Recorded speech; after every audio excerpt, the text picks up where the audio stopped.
बिहानै भन खाली खुट्टा हिँड्दा चाहिँ के हुन्छ त भन्दा चाहिँ यो थेरेपी हुन्छ अरे त्यहाँदेखि बिहानै बिहान खाली खुट्टा हिँडेर चाहिँ कस्तो हुन्छ भनेर हो।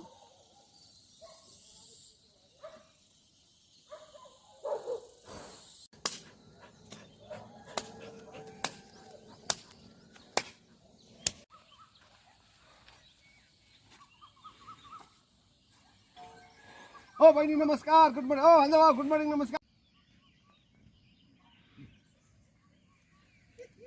ए रेसरी चाहिँ नि ढुङ्गा माटोमा चाहिँ नि यसरी टेक्यो भने एकदमै ठिक हुँदो रहेछ क्या गाई।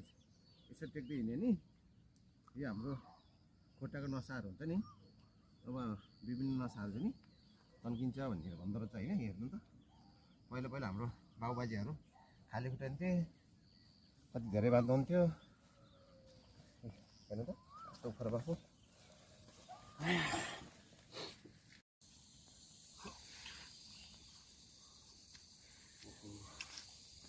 अहिले पनि रहेछ यार।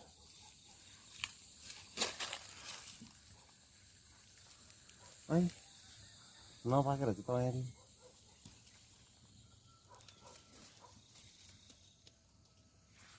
यो ऐँडी चाहिँ नि खाँदा चाहिँ एकदमै राम्रो चिज हो। पहिला पहिला त मान्छेहरूले गाउँघरमा बसेर यस्तो अर्ग्यानिक चिजहरू खान्थे होइन। त्यो भएर पनि एकदमै केही बिमार पनि हुन्थेन, सुगर प्रेसर केही हुन्थेन।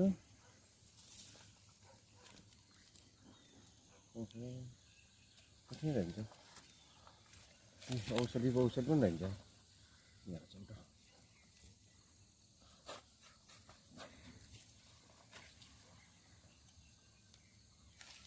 एउटा मात्रै रहेछ औषधि नि यार।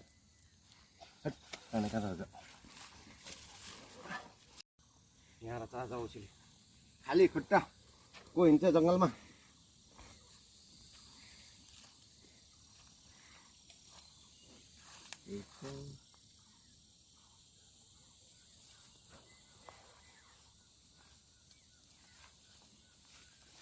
गाउँतिर नि छपकै छ भन्दै थियो औषधि यार।